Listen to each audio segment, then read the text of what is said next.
ನಾಳೆಯಿಂದ ಲಾಲ್ಬಾಗ್ನಲ್ಲಿ flower show ಆರಂಭ ಆಗ್ತಾ ಇದೆ. ಮಧುವಣಗಿತ್ತಿ ಅಂತ ಈಗ ಶೃಂಗಾರಗೊಂಡಿದೆ. ಜನವರಿ 26ಕ್ಕೆ ಗಣರಾಜ್ಯೋತ್ಸವ ಇರುವಂಥ ಹಿನ್ನೆಲೆಯಲ್ಲಿ ನಾಳೆಯಿಂದ ಲಾಲ್ಬಾಗ್ನಲ್ಲಿ ಫ್ಲವರ್ ಶೋ ಇರುತ್ತೆ. ಸೊ ಮಧುವಣಗಿತ್ತಿ ಅಂತೆ ಸಿಂಗಾರಗೊಂಡಿರುವಂಥದ್ದು ಗಾಜಿನ ಮನೆ. ಲಾಲ್ಬಾಗ್ನಲ್ಲಿ 217ನೇ ಫಲಪುಷ್ಪ ಪ್ರದರ್ಶನ ಇದೆ. ಈ ಬಾರಿ ಮಹರ್ಷಿ ವಾಲ್ಮೀಕಿಯವರಿಗೆ ಫ್ಲವರ್ ಶೋ ಅರ್ಪಣೆ ಮಾಡಲಾಗಿದೆ. ವಾಲ್ಮೀಕಿಯವರ ಜೀವನ ಚರಿತ್ರೆ ಹಾಗೂ ರಾಮಾಯಣ ಪುಸ್ತಕದ ಅನಾವರಣ ಮಾಡಲಾಗ್ತಾ ಇದೆ. ಮಧುವಣಗಿತ್ತಿಯಂತೆ ಸಿಂಗಾರಗೊಂಡಿರುವಂಥದ್ದು ಈ ಗಾಜಿನ ಮನೆ. 25 ಲಕ್ಷ ವಿವಿಧ ಬಗೆಯ ಹೂಗಳನ್ನು ಬಳಕೆ ಮಾಡಲಾಗಿದೆ. ಕುಂಡದಲ್ಲಿ ಬೆಳೆದಿರುವಂಥ ಹೂಗಳನ್ನು ಹೆಚ್ಚು ಬಳಕೆ ಮಾಡಿದ್ದಾರೆ. 60ರಿಂದ 70 ಬಗೆಯ ವಾರ್ಷಿಕ ಹೂಗಳಿಂದ ಅಲಂಕಾರ ಮಾಡಲಾಗಿದೆ. ಕರ್ನಾಟಕ, ಕೇರಳ, ತಮಿಳುನಾಡಿನಿಂದ ಹೂಗಳು ಕೂಡ ಬರ್ತಾ ಇರುವಂಥದ್ದು. ಕೆಮಿಲಿಯಾ, ಅಜೇಲಿಯಾ ಹೂಗಳು ಅದನ್ನು ಕೂಡ ತೆಗೆದುಕೊಂಡು ಬಂದಿದ್ದಾರೆ, ಅಂದರೆ ಆಮದು ಮಾಡಿಕೊಂಡಿದ್ದಾರೆ. 120 CCTVಗಳ ಅಳವಡಿಕೆ ಮಾಡಲಾಗಿದೆ. ಮಹರ್ಷಿಯವರು ಅವರ ಪುತ್ಥಳಿಯ ನಿರ್ಮಾಣ ಮಾಡಲಾಗಿದೆ. ಈ ಬಾರಿ 10 ಲಕ್ಷ ವೀಕ್ಷಕರ ನಿರೀಕ್ಷೆಯಲ್ಲಿ ಇರುವಂಥದ್ದು ತೋಟಗಾರಿಕೆ ಇಲಾಖೆ. 16ರಿಂದ 27 ತನಕ, ಅಂದರೆ ನಾಳೆಯಿಂದ 27ನೇ ತಾರೀಕಿನ ತನಕ ಅವಕಾಶ ಇರುತ್ತೆ ನೋಡೋದಕ್ಕೆ.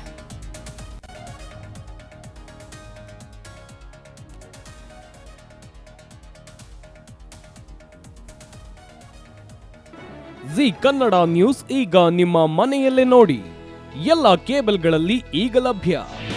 ನಿಮ್ಮ ನೆಚ್ಚಿನ ಜಿ ಕನ್ನಡ ನ್ಯೂಸ್ ಈಗ ಸನ್ ಡೈರೆಕ್ಟ್ ನಲ್ಲಿ number 292, Tata play number 1664, Jio TV number 1334, NXT digital number 30, in cable number 30, city networks 51, U digital number 162, GTPL number 17, Rockline telecommunications number 42, Shri Basaveshwara cable number 168, rural cable network 60, Vinayaka digital 57, Abhishek cable 821, city channel 53, Siddeshwara cable network 57, V4 digital Infotech 628, Surya digital networks 53, Gajanan digital number 836, Malnad Infotech private limited number